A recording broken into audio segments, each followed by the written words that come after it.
Assalamualaikum warahmatullahi wabarakatuh. Halo Sobat Sehat, Selamat datang di Ngobrol. ngobrol bareng seputar herbal.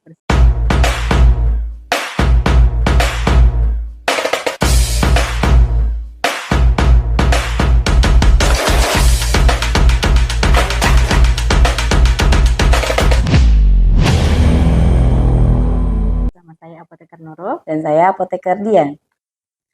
Nah, hari ini nih cocok banget sama cuaca ya. Kelihatan Iya, mendung-mendung gitu. Mendung syahdu. Nah, hari ini kita akan membahas tema yang sangat menarik, yaitu herbal untuk menjaga imunitas di musim hujan. Nah, kita masuk ke pembahasan ya. Yang pertama nih, kita mau bahas beberapa penyakit yang akan muncul umumnya di musim hujan. Yang pertama, nih yang paling sering kita rasain ini adalah flu. Nah, virus influenza ini mudah sekali menyebar di lingkungan yang lembab ya karena musim hujan ini, dan juga ada faktor dari karena orang mudah sakit, flu gitu, terus dia bersin, air liur atau bersinnya juga menempel di permukaan ya. Nah, ini bisa juga mudah menyebar dan terhirup oleh orang lain. Belum lagi dari paparan udara ya, biasanya kan flu itu di bersebelahan aja udah bisa langsung tertular gitu gara-gara si flu itu. Karena si flu.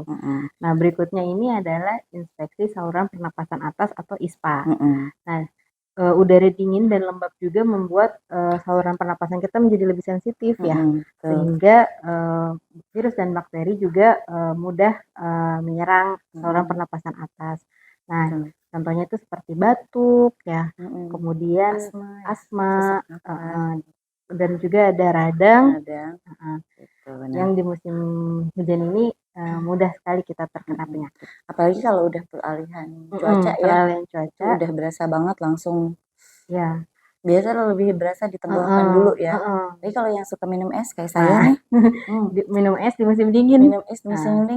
Nah itu enak sih. Nah, kemudian berikutnya penyakitnya adalah diare. Di musim hujan ini tentu sanitasi menjadi berkurang ya, karena nanti becek lah apa gitu ya. Jadi sehingga meningkatkan risiko terjadinya diare, apalagi kalau jika kita makan sesuatu yang tercemar ya. Cara masaknya yang kurang benar atau kurang matang juga itu juga bisa menyebabkan diare. Kemudian demam berdarah. Nah, ini cukup banyak kejadian demam berdarah di musim hujan karena kalau nanti di musim hujan kan suka ada genangan air gitu, sehingga muncul jentik nyamuk. Nah, yang dikhawatirkan itu adalah nyamuk Aedes aegypti ya, menjadi inang dari demam berdarah.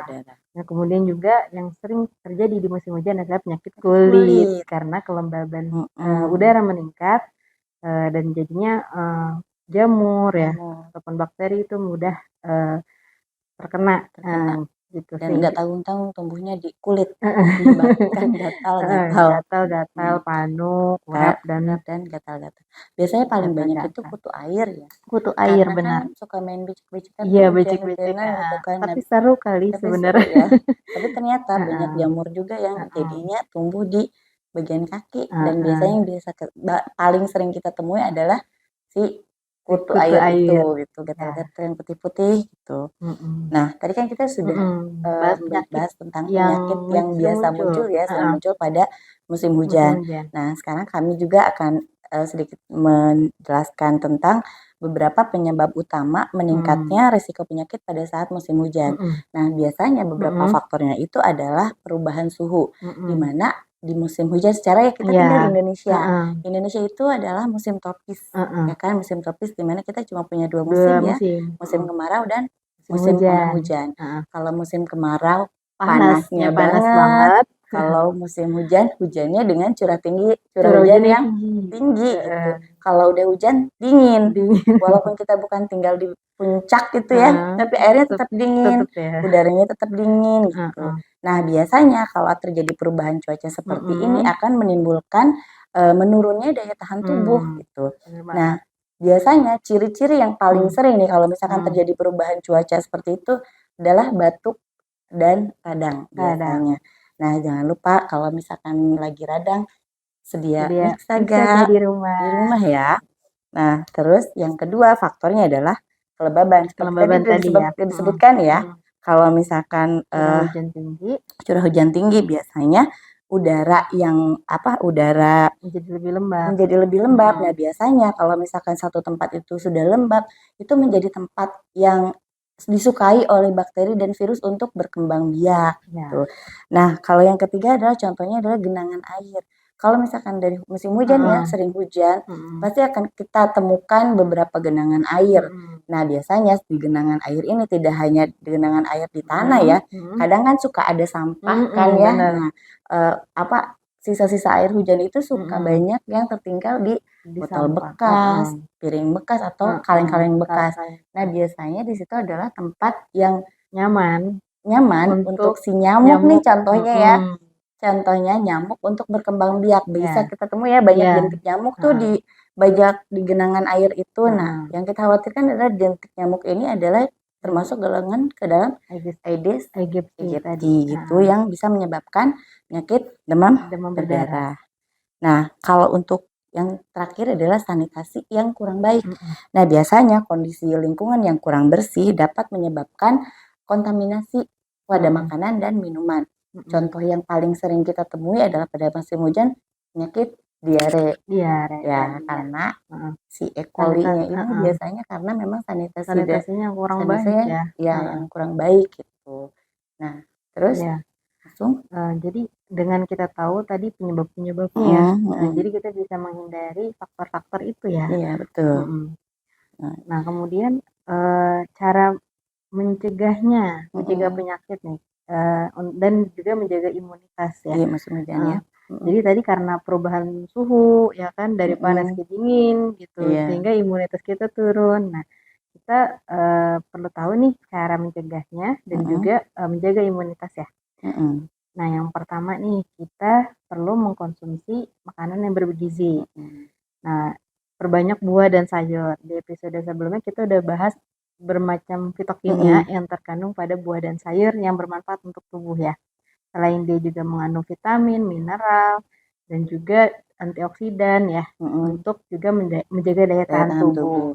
Kemudian juga mengkonsumsi protein nih, yang protein ini bagus sekali untuk pembentukan sel imun. Sumber protein ini bisa dari daging, telur, ayam, ikan, kacang-kacangan, olahan susu, dan lain-lain. Kemudian asupan probiotik, karena probiotik ini dapat menjaga keseimbangan bakteri di usus dan juga meningkatkan kekebalan tubuh. Contoh probiotik nih ada yogurt, ada tempe, dan juga kimchi yang suka Koreaan. Orang Korea suka makan kimchi, tapi sekarang udah bukan hal yang tabu lagi kimchi masuk ke Indonesia ya. Karena kita suka kimchi. Iya, karena kita suka kimchi. Nah, yang kedua adalah istirahat yang cukup. Nah, kalau misalkan tidur itu baiknya kan 7-8 jam ya. Jadi ada baiknya kalau misalkan di musim-musim penghujan ini mungkin kita banyakin istirahat yang cukup untuk menghindari mudah terserang penyakit ya. Iya. Hindari begadang. Hindari begadang agar tubuh tetap fit. Jadi jaga tidur malam kita. Terus? Nah, kemudian juga mengelola stres. Nah, ternyata stresor juga bisa menurunkan imunitas ya. Dengan kita mengelola stres ini seperti melakukan meditasi atau dalam Islam sholat gitu ya, yang khusyuk. Kemudian hobi juga bisa melakukan hobi itu bisa menurunkan stres. Bisa juga dengan journaling atau curhat bersama orang yang dipercaya gitu. Dan hobi yang paling banyak disukai orang adalah belanja. Waduh, belanja. Dan hindari kelola stres adalah dengan cara banyakin duit. Nah, yang keempat itu adalah menghindari rokok. Biasanya rokok ini adalah konsumsinya bapak-bapak ya. Nah, biasanya si bapak-bapak ini suka banget rokok ya. Nah, padahal rokok ini dapat merusak paru-paru dan melemahkan sistem kekebalan tubuh gitu. Dan kemudian juga dengan menjaga kebersihan, nih cuci tangan teratur ya dengan sabun dan air yang mengalir, ini juga bisa mengurangi resiko ya. Kemudian setelah sebelum makan dan juga setelah beraktivitas dari luar rumah. Kemudian membersihkan lingkungan sekitar tadi. Kalau misalnya banyak genangan air, berarti kita harus membersihkannya. Kalau ada gitu. genangan air yang di tanah sih bisa dikosrek ya. Nah kalau misalkan di kaleng-kaleng bekas atau di botol bekas tinggal kita dibuang airnya ditengkuripin ya bahasanya, ditengkurapin si kalengnya itu. Nah terus kemudian paparan sinar matahari. Nah, sinar matahari pagi ini kan membantu tubuh untuk memproduksi vitamin D ya, yang penting untuk kesehatan tulang dan juga sistem kekebalan tubuh. Nah, biasanya kalau misalkan lagi musim hujan gini kan sinar matahari agak kurang ya. malu ya untuk muncul gitu kan. Nah, gimana caranya ya kalau misalkan itu berarti mungkin agak ditambah dengan konsumsi vitamin D juga bagus gitu. Nah, kemudian tadi nyambung tentang paparan sinar matahari juga jangan lupa olahraga secara teratur. Nih, walaupun musim hujan kita tetap harus rajin olahraga. Bisa olahraga dalam rumah ya? Bisa. Karena dengan olahraga kita bisa meningkatkan sirkulasi darah dan juga memperkuat otot dan merangsang produksi sel darah putih untuk melawan infeksi.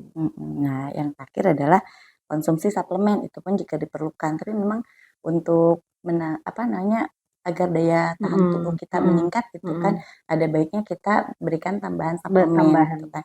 Memang dari dalam juga kita sudah menghasilkan gitu, tapi ada baiknya ada tambahan suplemen dari luar. Nah, biasanya konsultasikan dulu dengan dokter apabila kita memang membutuhkan tambahan suplemen untuk meningkatkan daya tahan tubuh.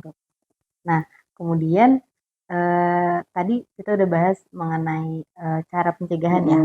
Nah, terus gimana nih kalau kita udah sakit ya? Kalau kita sudah sakit, lalu kita mau menyembuhkannya. Nah, ini kita ada tips yang insya Allah bermanfaat dengan menggunakan bahan-bahan alami. Ya, mungkin ada beberapa yang saya pengen nih, ini sakit nih, tapi nggak mau minum yang berbahan-bahan kimia kan ada yang berlebihan ya. Jadi kita bisa insya Allah ya memberikan beberapa saran dari herbal ya, dari tanaman herbal yang bermanfaat. Yang pertama itu untuk flu dan batuk. Nah, obat alami yang bisa kita gunakan untuk meredakan gejala flu dan batuk yang pertama adalah madu. Karena madu ini memiliki sifat antibakteri juga ternyata dan antiinflamasi yang dapat meredakan tenggorokan terasa gatal, batuk ya. Ini kalau madu juga kita bisa campur di air atau teh gitu cara menggunakannya. Kalau madu kan diminum langsung di sendok juga enak bisa, ya. enak, tapi dicampur juga enak. Dicampur juga enak gitu. Dengan air hangat. Kemudian berikutnya ada jahe. Nah, ini jahe mengandung senyawa aktif terutama gingerol, togol dan zingiberin yang bermanfaat untuk meningkatkan daya tahan tubuh, dapat meredakan peradangan dan juga mengurangi rasa sakit dari batuk itu sendiri ya. Nah, ini bisa membuatnya dengan dibuat teh, jahe atau ditambahkan ke dalam campuran makanan. Berarti makanannya ada jahenya gitu ya. Terasa lebih hangat kayak sup atau bubur kacang hijau. Itu enak bubur banget. Kacang hijau tambahin jahe. Menurut aku ya, ada beberapa temen aku yang nggak suka bubur kacang hijau ditambahin jahe. Tapi menurut aku enak. Bubur kacang hijau itu lebih enak kalau penambahan jahe. Kayak ada hangat-hangatnya di tenggorokan gitu kan. Berasa minum wedang jahe tapi rasa bubur kacang hijau. Berikutnya apa? Yang ketiga lemon. Nah, lemon di sini kan merupakan vitamin C ya, kandungan vitamin C yang dapat membantu meningkatkan sistem kekebalan tubuh dan meredakan gejala flu. Tapi kalau misalkan yang punya mah gitu kan, agak dihindarin aja. Kalau misalkan lemonnya jangan digado banget gitu. Jangan minum lemon pada saat sebelum makan gitu kan. Walaupun ini, nah biasanya perasan air lemon dan ini dicampur dengan air hangat ya. Jadi lemonade. Jadi air lemonnya diperas nih pakai air hangat. Kalau misalkan mau lebih enak lagi, biasanya kalau aku tuh suka ditambahin madu. Jadi tadi madu dengan lemon ya. Madu dengan lemon tuh enak banget. Terus berikutnya bawang putih. Nah, ini bawang putih mengandung alisin yang memiliki sifat antibakteri dan antivirus. Ini bisa dikonsumsi langsung ataupun ditambahkan sebagai bumbu masakan. Enak banget wanginya. Jadi memang Indonesia sangat kaya ya dengan herbal, yang biasa kita konsumsi pun ternyata ada manfaatnya gitu. Dan biasa kita jadikan sebagai bumbu dapur. Bumbu dapur. Jadi itu enak banget. Enak banget. Nah, kemudian ada kunyit juga. Kunyit itu paling sering dipakai deh ya. Bumbu kuning. Bumbu kuning gitu kan. Kalau misalnya kita mau bikin opor ayam, soto pasti kita pakai kunyit. Nah, ternyata kunyit ini mengandung kurkumin yang memiliki sifat anti-inflamasi dan antioksidan yang baik untuk meredakan gejala ISPA. Bisa dikonsumsi dalam bentuk bubuk atau dibuat minuman kunyit asam. Yang paling sering kita temukan untuk dalam bentuk minuman adalah dalam menu kunyit ya. Itu adalah kunyit asam. Itu enak, segar juga diminumnya ya. Untuk ibu-ibu cocok banget. Ibu-ibu cocok banget. Nah, kemudian teh herbal. Nah, ini teh herbal seperti pegagan. Nah, ini dapat membantu meredakan gejala flu seperti sakit kepala dan perut kembung. Dan kebetulan kita kan punya ya, iya, teh pegagan. Itu kalau minum itu emang enak sih. Enak ya. Kalau kita lagi kayak gejala-gejala flu gitu ya, gejala flu, minum teh pegagan hangat itu kita tambahin madu, itu emang bikin satu segar juga, lebih lega juga. Terus kalau kayak apa ya, nggak tahu kenapa kalau misalkan udah habis minum teh pegagan tuh kayak agak seger aja sih sebenarnya. Mungkin karena manfaat dari si teh si pegagannya ini kali ya. Gitu. Meredakan itu tadi perut kembung ya. Nah, kemudian ada juga nih dari daun saga. Nah, daun saga tokoh utamanya kita sebenarnya sih si daun saga ya. Daun saga mengandung senyawa abrin, saponin, dan polifenol yang bermanfaat sebagai antiinflamasi, antibakteri, antivirus, dan juga bermanfaat untuk ekspektoran dan antitusif alami. Jadi buat batuk cocok banget. Zaman dulu orang-orang konsumsi daun saga, kadang suka daun saga aja digigit, kita dikunyahkan ya. Nah, sekarang tuh sebenarnya nggak repot-repot lagi kalau mau konsumsi daun saga karena sudah tersedia satu produk yang kandungannya adalah daun saga. Ini untuk meredakan batuk, sariawan, radang, ini sudah bisa semua tanpa harus meracik atau mengunyah si daun saga itu. Gitu. Nah, terus kemudian ada apa lagi? Ada habatus sauda. Nah, habatus sauda kayaknya banyak juga orang yang sudah mengkonsumsi habatus sauda ya. Nah, pada habatus sauda ini mengandung timoquinone yang merangsang produksi sel darah putih, di mana dia bisa meningkatkan aktivitas makrofag, mengatur respon imun dan antiinflamasi. Makanya kenapa orang-orang pada kalau misalkan lagi sakit untuk di musim hujan sendiri ya, habatus sauda itu insya Allah bagus banget. Soalnya dari manfaatnya juga kan dia meningkatkan imunitas juga. Dan kemudian antiinflamasinya juga bagus. Nah, tadi herbal ya. Nah, sekarang ini ada tips untuk lainnya itu berkumur air garam. Nah, jadi dengan kita berkumur air garam ini mengurangi peradangan pada tenggorokan ya, dan juga membersihkan ya. Kalau zaman dulu kadang kalau sakit gigi tuh katanya kumur air garam katanya bisa ada agak meringankan gejala sakitnya zaman dulu ya. Tapi itu kalau misalkan untuk uji klinisnya ya. Gitu. lanjut. Nah, kemudian juga mengkonsumsi sup ya. Biasanya hangat. Karena menghasilkan rasa hangat dan juga melegakan hidung, tersumbat dan memberikan nutrisi pada tubuh. Nah, sup ayamnya lebih enak lagi kalau ditambah jahe. Nah, itu. Ada hangat sup ayam dengan jahe. Ya. Tapi kalau misalkan kita lihat resep-resep masakan zaman orang dulu. Cina ya. Orang Cina. Orang Cina itu sup masakannya pasti identik dengan rempah jahe. Ya, jahe. Rempah dan jahe. Jadi kalau misalkan kita lihat resep timnya aja dia selalu pakai jahe. Hainannya aja pakai jahe gitu. Tapi memang ya si rempah jahe ini memang kalau menurut saya sih dari segi bumbu dapur pun dia manfaatnya tuh nggak cuma untuk enaknya tapi untuk menimbulkan kehangatannya juga gitu. Jadi jahe oke sih. Saya sih favorit jahe sih. Permen jahe juga enak. Jahe untuk musim hujan. Musim panas jahe Masya Allah ya. Nah, kita masuk ke pembahasan berikutnya yaitu obat-obat alami atau herbal untuk diare. Ya, yang pertama sarannya adalah memperbanyak minum air putih untuk mencegah dehidrasinya ya. Kalau diare kan kita sering buang air ya. Jadinya kita harus cukup minum air putih pada saat diare. sebenarnya tidak perlu, jangankan hanya diare ya, dalam sehari-hari pun kita memang harus Iya, memperbanyak minimal 2 liter air putih sehari minimal 2 ya. liter, 2 liter sehari untuk Heeh, mencegah dehidrasi dan heeh. asupan mineral airnya ya Mineral. dalam tubuh itu. Nah, kemudian oralit ini dapat membantu mengganti cairan dan elektrolit yang hilang akibat diare. Jadi bisa kita bikin sendiri nih dengan mencampurkan garam dan gula ke dalam air hangat untuk membuat oralit sendiri.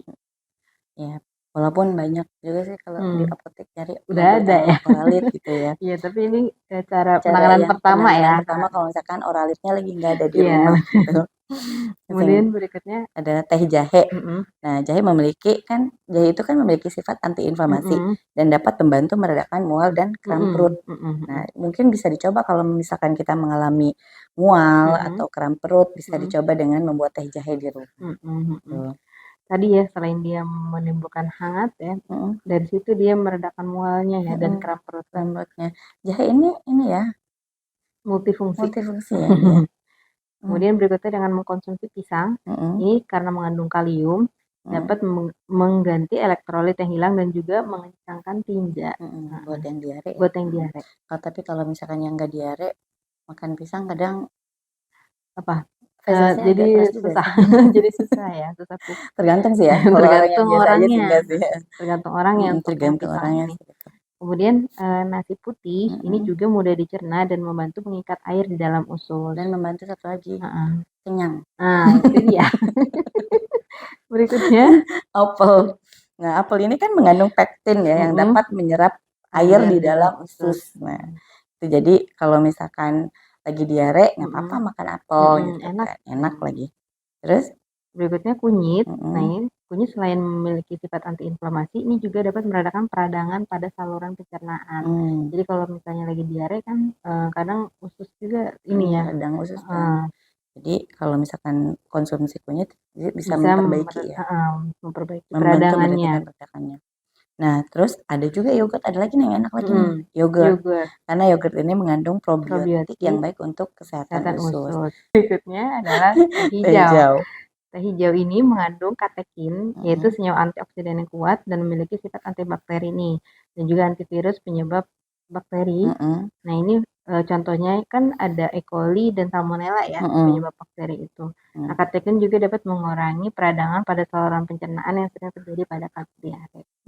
Ternyata ya teh hijau di balik manfaatnya yang lain, juga mempunyai manfaat untuk mengurangi peradangan pada saluran pencernaan. Nah, yang penting untuk dihindari nih pada saat diare nih. Ada makanan pedas. Bagi yang suka makanan pedas ya. Bagi yang suka makanan pedas untuk pada saat diare mungkin dapat memperparah dihindari ya. Karena makanan pedas ini dapat memperparah diarenya. Nah, terus makanan berlemak. Nah, ini makanan berlemak juga sulit dicerna oleh pencernaan sehingga memperburuk diare. Nah, yang ketiga kafein. Kafein ini biasanya dapat memperparah diare juga bagi pecinta kopi. Agak susah ya kalau yang suka kopi, diare gitu terus menghindari kafein. Nah, selain kedua penyakit yang kita sebutin tadi di atas itu ada lagi satu penyakit yang sering kita temukan pada saat musim penghujan itu adalah demam berdarah. Nah, di mana sangat penting untuk diingat ya bahwa demam berdarah adalah penyakit serius yang membutuhkan penanganan medis segera. Karena kalau misalkan HB-nya sampai turun banget kan drop, itu bisa berakibat fatal ya. Obat-obatan alami hanya bisa dapat membantu meredakan gejalanya saja, namun tidak bisa menggantikan pengobatan medis yang tepat. Nah, beberapa makanan dan minuman alami yang dapat membantu meringankan gejala demam berdarah dan mendukung proses penyembuhannya itu diantaranya adalah dengan mengkonsumsi cairan yang banyak ya. Contohnya apa? Air putih. Terus apalagi tadi udah kita sebutin ya, hampir sama kayak orang diare, mirip-mirip gitu. Karena kebutuhan cairan di tubuh ya. Cairan tubuh yang memang kalau pada saat demam berdarah itu identik dengan hilangnya cairan tubuh yang banyak, makanya kita harus menambah lagi cairan dari luar. Contohnya air putih bisa, oralit, air kelapa juga, dan jus buah. Nah, terus untuk Makanannya Nah, juga. kemudian untuk makanannya tadi ketika kita demam berdarah ini mengkonsumsi nasi karena ini mudah dicerna dan juga memberikan energi gitu. Kemudian sup bening ya, memberikan nutrisi juga dan cairan tambahan. Kemudian sayur-sayuran berdaun hijau ini kaya akan vitamin dan mineral yang dibutuhkan tubuh dalam masa penyembuhan. Kemudian juga buah-buahan ya seperti pisang, pepaya gitu. Kemudian jambu biji itu baik dikonsumsi saat menderita demam berdarah. Kemudian juga Ada rempah-rempah. Karena ketika kita demam berdarah itu mual rasanya, mual, perutnya tuh begah gitu. Terus? Nah ini jahe bisa mengurangi mual dan peradangannya. Dan juga kunyit ini bisa membantu menurunkan inflamasi. Nah kemudian beberapa herbal lain juga dipercaya untuk membantu gejala demam berdarah ini ya.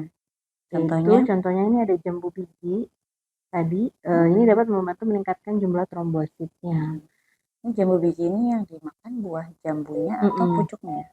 Buah jambunya.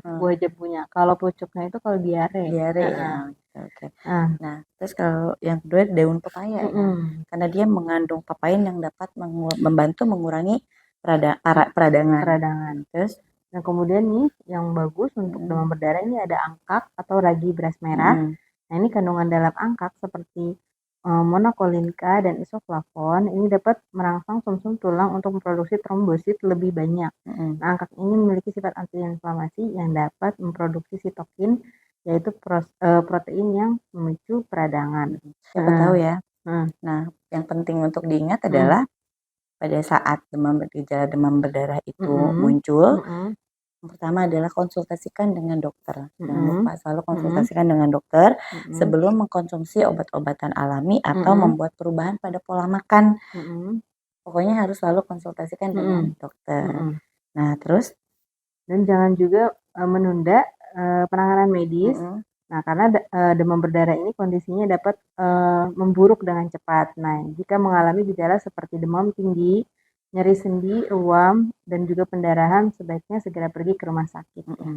Nah, obat-obatan alami itu bukan pengganti sebagai pengobatan medis ya, karena obat-obatan alami hanya bisa membantu meredakan gejalanya saja. Nah, kemudian penyakit berikutnya ini ada gatal-gatal.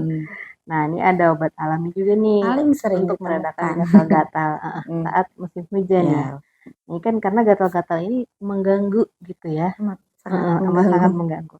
Nah, selain menggunakan obat-obatan dari dokter, nih kita juga bisa pakai beberapa bahan alami ya. Dan mudah sekali temukan di sekitar kita kalau Bapak Ibu rajin bercocok tanam ya. Yang pertama ini ada lidah buaya. Nah, gel lidah buaya ini memiliki sifat antiinflamasi yang membantu meredakan iritasi kulit. Nah, ini caranya cukup diolesin aja gel lidah buaya pada daerah yang gatal. Jadi si daging lidah buayanya itu dikupas, tapi getahnya biar didiamin dulu gitu, biar turun. Jadi jangan sampai getahnya. Oh kan kalau kita belah tuh set gitu kan, itu yang cairan itu tuh getahnya ya? Ya. Oh berarti kita bersihkan dulu itunya. Baru sih yang dagingnya itu ya. Itu baru yang dibuat gel atau dihancurkan gitu, baru kita olesin. Nah berikutnya ini ada oatmeal. Nah ini memiliki sifat antiinflamasi yang dapat mengurangi gatal pada kulit ya. Nah, serta juga melembabkan kulit. Ini bisa mandi oatmeal atau masker oatmeal. Mahal. Bikin sendiri. Tapi oatmeal ini kan dari gandum ya. Dari gandumnya juga bisa ini agak mahal ya. Beli oatmealnya mahal, pakai ya kan dimakan. Ini dipakai masker seluruh tubuh.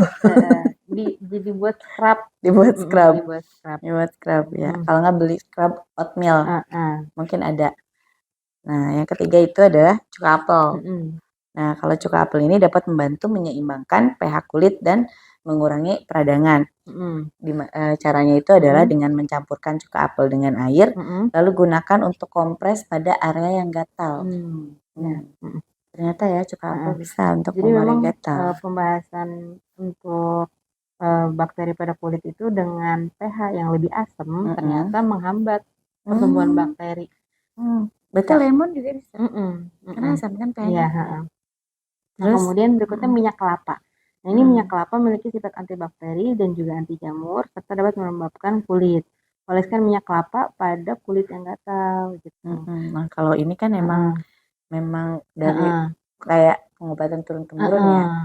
Kan gatal nih. Pakai minyak kelapa aja olesin gitu kan. Coconut oil ya. Ya, coconut oil. Nah, terus ada lagi nih tea tree oil. Nah, minyak tea tree ini memiliki sifat antiseptik dan antiinflamasi yang dapat membantu mengatasi berbagai masalah kulit termasuk gatal-gatal. Namun diencerkan terlebih dahulu dengan minyak pembawa seperti minyak zaitun sebelum dioleskan pada kulit. Banyak produk yang pakai tea tree gitu kan. Itu sebagai antiseptik kan rata-rata. Kalau lihat di kosmetik ya, ada beberapa brand skincare yang tea tree untuk acne biasanya. Kemudian berikutnya ada kunyit. Nah, kunyit ini juga memiliki sifat antiinflamasi yang dapat membantu meredakan peradangan pada kulit. Nah, ini bisa membuat masker kunyit ya dengan mencampurkannya dengan air dan juga madu. Dan yang terakhir itu juga madu nih memiliki sifat antibakteri yang dapat membantu melembabkan kulit. Nah, ini oleskan madu pada daerah yang gatal dan biarkan beberapa saat lalu dibilas. Jadi tadi ya campuran madu, kunyit gitu ya. Itu juga jadi selain bisa menghilangkan rasa gatal, membuat kulit menjadi mulus. Karena kan luluran. Iya, jadi mengurangi peradangan tadi ya. Ada bonusnya pakai kunyit dan madu ya. Nah, udah sampai kesimpulan deh kita. Tidak aku sangka ternyata. Nah, jadi tadi obat-obat alami atau herbal yang tadi kita sebutkan ya, itu menjadi pilihan nih yang baik untuk meningkatkan imunitas di musim hujan. Gitu. Nah, namun perlu diingat lagi ya, bahwa pengobatan herbal bukan satu-satunya cara untuk menjaga kesehatan. Tetap kita harus menjaga hidup sehat, makanan bergizi, olahraga teratur, dan istirahat yang cukup. Juga sangat penting untuk menjaga daya tahan tubuh. Nah, jangan lupa untuk selalu konsultasikan ke dokter apabila terdapat gejala-gejala penyakit yang lebih serius muncul lebih serius gitu kan. Bisa konsultasi kepada dokter, apoteker atau tenaga kesehatan lainnya untuk mendapatkan saran yang tepat mengenai pengobatan herbal yang sesuai dengan kondisi Anda masing-masing. Oke, cukup selesai ya. Sudah selesai pembahasan episode 4 kali ini. Kita bertemu lagi di episode selanjutnya mungkin dengan pembahasan-pembahasan yang lebih menarik lagi. Dan kita sambil belajar, sambil mencari tahu. Insya Allah semoga ilmu yang kita berikan, yang kita bagikan itu bermanfaat untuk kita semua. Oke, cukup sekian dari kami. Sampai jumpa di podcast ngobrol ya. Episode berikutnya.